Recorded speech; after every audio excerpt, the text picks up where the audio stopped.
Good evening. I'm Carol Cook, school board member in Pinellas County, and I appreciate all of you being here, whether it's in person or whether you're online and working with us today.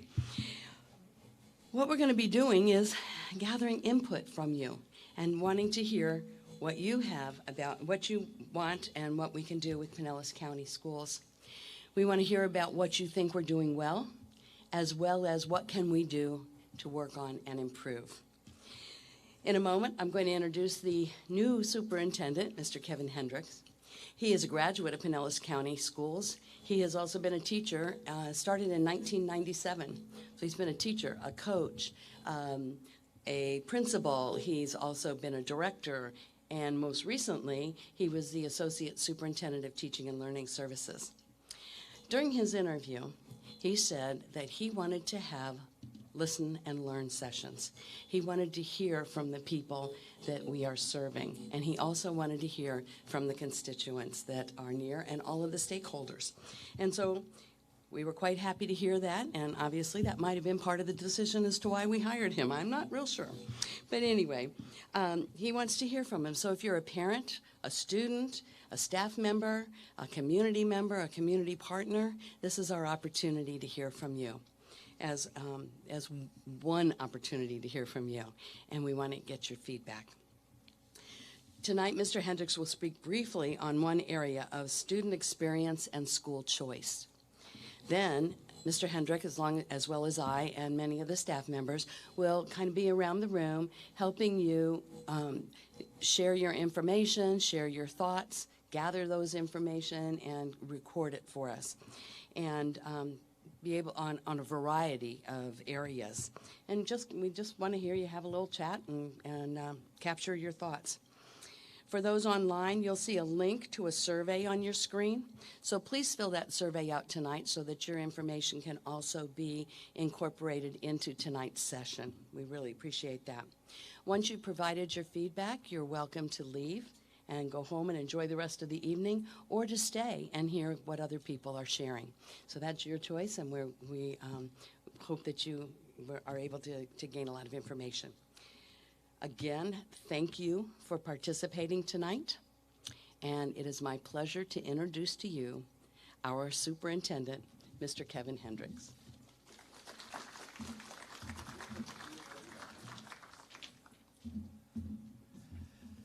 Good evening, and thank you all for being here tonight for this first Listen and Learn session held here at Pinellas Technical College. Thanks for those that are here in person as well as those that are online. So tonight I'm going to take you through, and I'm going to take this mic out and walk around just a little bit, hope that's all right. Walk you through a series of slides that focus first on our district and then on the student experience. That's the topic of tonight's Listen and Learn to get feedback on. And so let me start talking a little bit about our district. Tonight, as you heard from Mrs. Cook, you're going to get an opportunity to provide input on a variety of topics.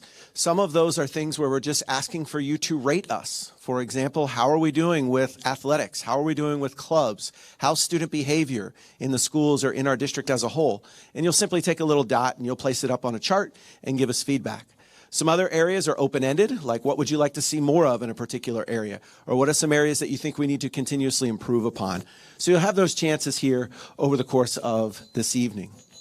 I'm going to start by just giving you a few things on our district. And so first, who are we and what do we represent? You can see our 7 school board members there. Thank you, Mrs. Cook, for being our host this evening. We have about 13,000 employees in our district, over 7,000 teachers, 400 administrators from principals, assistant principals, and district staff, and over 5,000 support staff. Together, those 13,000 employees help to support our 100,000 students that really represent, when you put their parents and extended family together, probably 300,000 to 400,000 residents are directly impacted by our schools every single day. You'll see our school at the bottom, our 128 schools, 3 adult ed centers, our 2 technical colleges, school district. A little bit on our finances. 80 cents of every one of our dollars goes to teaching and learning, library materials, transportation, supervising and counseling students. About 12 cents goes towards our facilities, 4 cents towards staff training, and 4 towards our central and fiscal responsibility.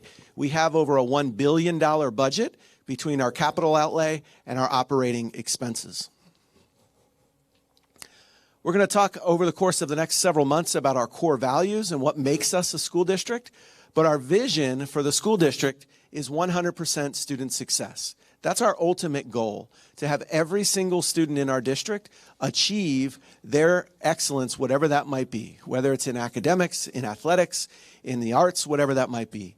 Our mission: every single student will leave with a plan for college, career, and life. That's our goal, and that's our job. And you can see our core values. They're also listed along the bottom. And over the course of this year, we're going to engage a lot more in conversation about those core values. Some points of pride, and I'm not going to read each one of these, but several of these are really highlights over the course of the last couple of years. One of which is, as of last week, we no longer have the State Teacher of the Year. The state named a new one, but the 2022 State Teacher of the Year was Sarah Painter, a fifth grade teacher at Eisenhower Elementary School.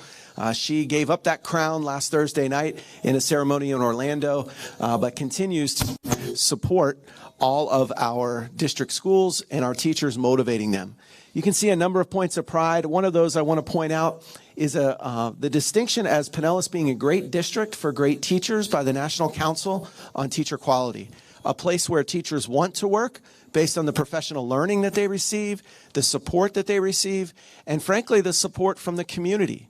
This morning, we welcomed 350 new teachers to Pinellas County Schools at Countryside High School as part of what we call Embrace Pinellas. It's a week-long boot camp for our teachers. And one of the things I told them was how Pinellas County supports its teachers. For 5 terms now, we have had the Pinellas County referendum that has provided nearly $6,000 of salary to the overall salary of our teachers in this district. The last time that was up for vote, 79% of Pinellas County residents supported the referendum. Our citizens support public education in Pinellas County.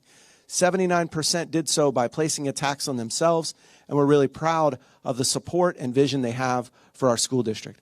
You can see several other highlights there, but safe to say we are proud of Pinellas County Schools and the relationship that we have with our community. A few other points of pride. Career technical education is a big push for our school district. Last year, we had over 10,000 industry certifications earned by our students from as young as 5th grade all the way up through our technical colleges. And those industry certifications, in turn, can be put right into the workplace as skills that employers are looking for.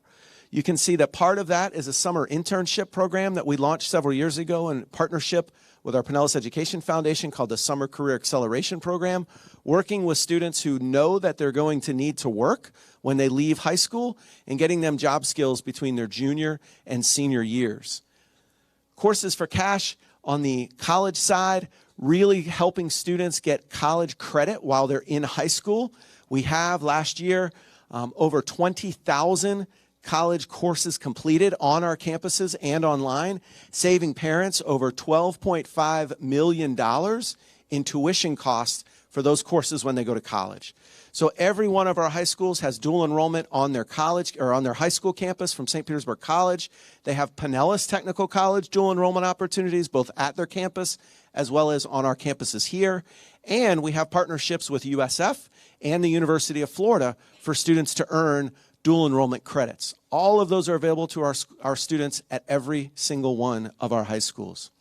Volunteers, you can see the advanced placement, but volunteers have been something that over the last 2 years, we've struggled reintroducing volunteers back into our schools. Obviously, the big reason the first year is we didn't let them in, but this last year, as we've re-engaged, getting mentors and folks from our community to come back to our schools, it's something we're really looking forward to here in this next school year. Our district strategic plan guides our district's goals and initiatives, and tonight I'm going to take you briefly through the plan, but it's one of the reasons why we're here. As we build the district strategic plan, we need your feedback. So over here in this far corner tonight and online if you're at home, there's a number of opportunities for you to list just sort of open feedback on our district strategic plan. That's this far posters over here. You can kind of see they're organized as what are we doing well and what could we improve of. Those are sort of going to be at every one of the listen and learn sessions just for general feedback on our strategic plan. It takes input from stakeholders, gives us long-term and annual action goals. We have over 150 action goals that we annually report the results of those action goals, and it's grounded in the vision, mission, and core values of our school district. There are 7 strategic directions. You can see those here on the screens, and those are the posters that you'll see over there. And as I mentioned, 161 exactly action goals coming up for this next school year. They're branded together in kind of 7 strategic directions. And so tonight we're going to talk about a couple of those, starting with the idea of accelerating learning through student experiences. So I'm not going to read all of these things on our district strategic plan, but safe to say that in the district strategic plan, especially the first 2 goals, are heavy on what are the things that we want our students to have as outcomes, from academic outcomes to outcomes for college and career readiness, to in goals 1 and 2, the college going culture, and then the curriculum that we use to support. So goals 1 and 2 are all about accelerating student learning, or accelerating learning through student experiences. The next set of goals, closing achievement gaps through equity with excellence for all. So it encompasses our Bridging the Gap plan, our early literacy initiatives, some of the ways in which we're trying to engage students who otherwise perhaps are not engaged. One of those that's highlighted is our Boys Read Battle. Several years ago, our partners at the Pinellas Education Foundation really challenged us and others across the state, saying that boys read at 10% less proficient than girls. What can we do about that? How can we better engage boys in reading? And so we looked, we studied, we prepared, and there are strategies that you can use to do that. And so in fact, we went out, and one of the things we did was host a Boys Read Battle competition that became very, very popular, to the point that next year over 50 of our elementary schools have volunteered to participate because they see the value in that plan for their students. Our Bridging the Gap plan now is going on its 6th year of trying to close achievement gaps between Black and non-Black students. We have done some really great things in our Bridging the Gap plan, and there's some areas we still need to improve. One of the Listen and Learn sessions will be focused mostly on the Bridging the Gap plan, coming up later in September. Creating a culture of learning in a rewarding and healthy and safe environment is another big part of our district strategic plan. We have some questions about that for you tonight, where you can kind of rate how we're doing on school climates, our district climates, and behavior in our schools. That includes everything from just basic, sort of what we all think about behavior and discipline, to things that are more specific around zero tolerance and arrest and things like that. So all of that is kind of encompassed in this part, and then also encompassed in the climate and culture part, and creating that culture are things like new things like employee recognition programs and staff recognition programs, where we really try to highlight and elevate our employees in the school district. You're going to see an emphasis on that in this year's plan, and a few questions around how to best engage our employees and raise them up and honor them for the good work that they do. The next one is endless opportunities through Pinellas County Schools, and that's another highlight of tonight's presentation. So the student experience, which I'll talk about in a minute, and this idea of magnet programs and school choice. So tonight, our school choice office is here. They're going to be asking some questions. We have over 80 programs in our district, but if we wanted to do more, or what is the quality of those programs, those are some of the things we're asking for feedback this evening. And that's one more on our endless opportunities, and it includes things like professional learning and partnerships, as well as the facilities. We've really tried the last couple of years, and something that we're left in really good hands with is our facilities maintenance plan, and making sure our buildings are good, that they're the types of buildings that we'd want all of our students to attend, and that just the basic infrastructure like air conditioning and plumbing and those types of things continue to run as we would all expect them to run, and that's part of our district strategic plan. Preparing each student for success in college and careers is another one of our 7 themes in our district strategic plan. I mentioned some of those earlier, but part of that is a year-round process to engage students and help families where they are.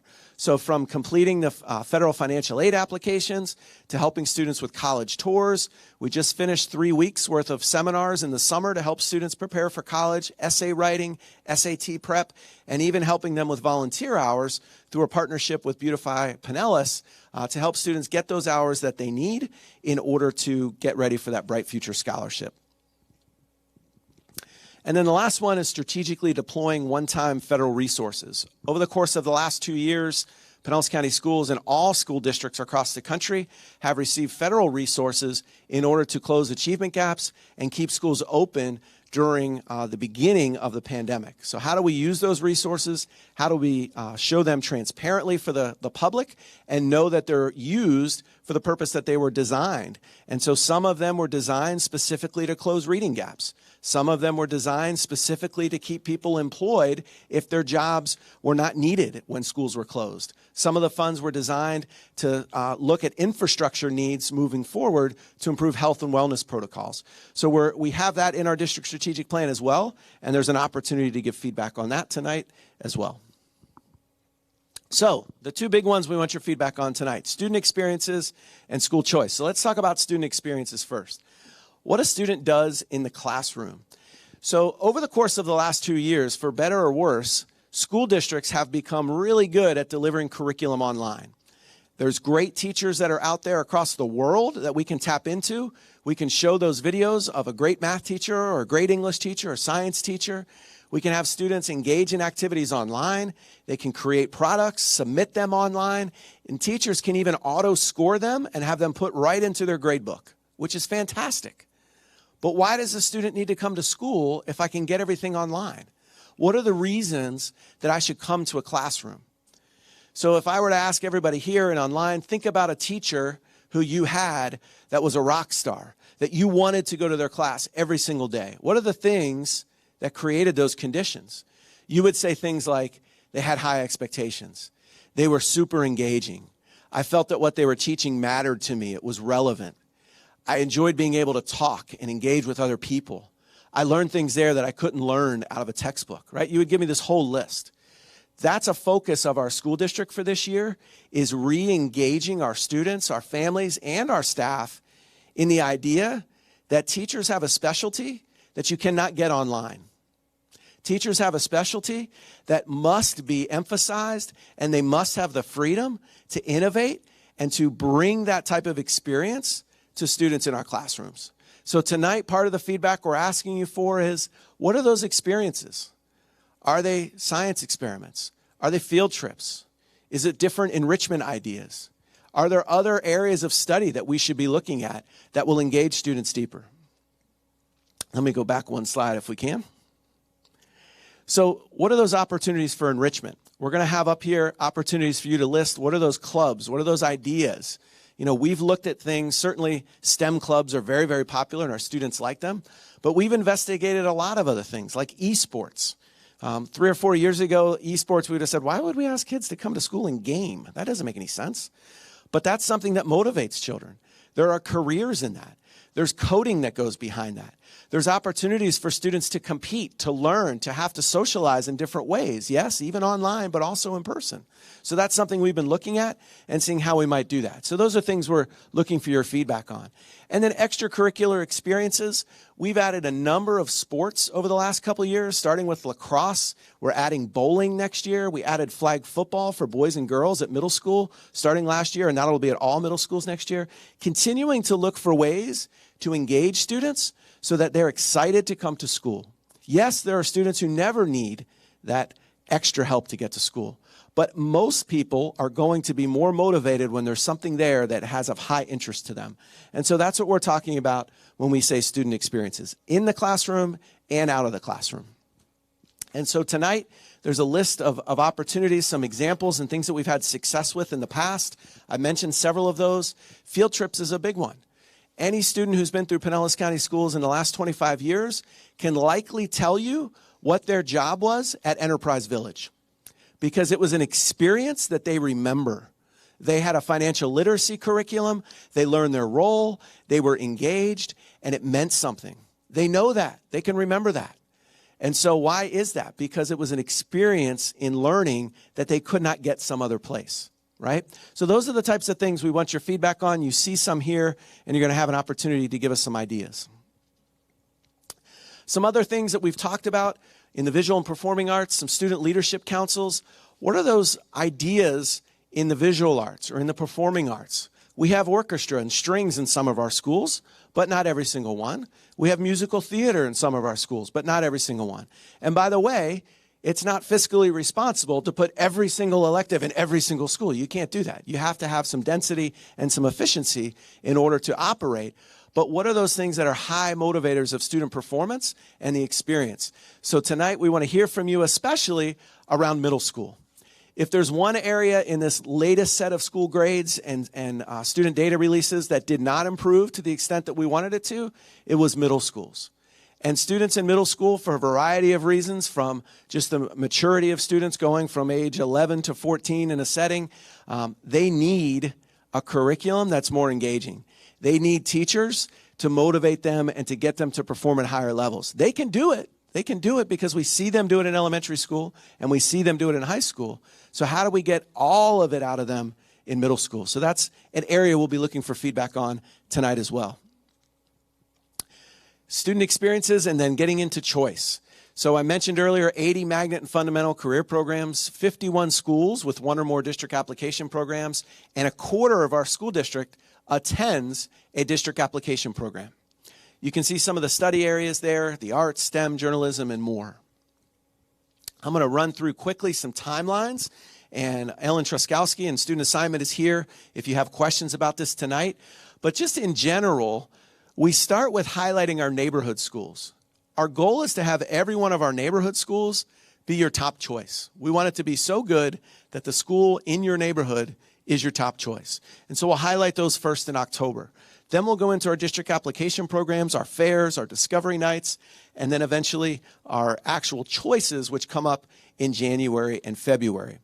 If we'll roll through the next couple of slides, I'm not going to spend a whole lot of time, but just some of the competitions and ways in which we'll highlight these that you'll see, including our pre-K and application periods. And all of this is available at the tables. And then it rolls through until really next February, and then it starts in March where school choice is finalized for the following year. So tonight we want to hear from you. And as Mrs. Cook briefly said, the goal of tonight is to get your feedback formally, but also informally. So myself and Mrs. Cook will be here sort of towards the front of the room, but district staff is here manning some of the posters. And these are folks who do the work of visual arts, who do the work of leading athletics in our district or leading high schools, or our deputy superintendent, Dr. Corbett, is here as well. So all of them, as you walk around, they'll let you know what's on the poster. Some of them are simply of just rating us. Here's a little sticker. Tell us how we're doing in this area. All right? You don't have to write anything. You can just put the sticky up. And then some are opportunities for you to write and say, here's something that I really think the district needs to focus on. And as we build our district strategic plan and I begin to really set a vision for Pinellas County Schools and what we want to accomplish over the next couple of years, it's feedback in these sessions that we'll be reflecting on. And so the feedback opportunity can be as long as you want or as short. And as Mrs. Cook said, when you're done giving your feedback and asking your questions and having them answered, you're certainly free to leave. There is no wrap-up session tonight, so we'll have music on and things like that, but we won't be coming back up and reporting out on them. But what we will do is in October, after we've completed all 7 of these sessions, we'll produce a community report which gives the feedback that we've received over the course of the 7 sessions. So I thank you for being here in person. I thank those that are at home online and look forward to your feedback tonight. And with that, we'll ask you to go to the posters and start giving us feedback. Thank you.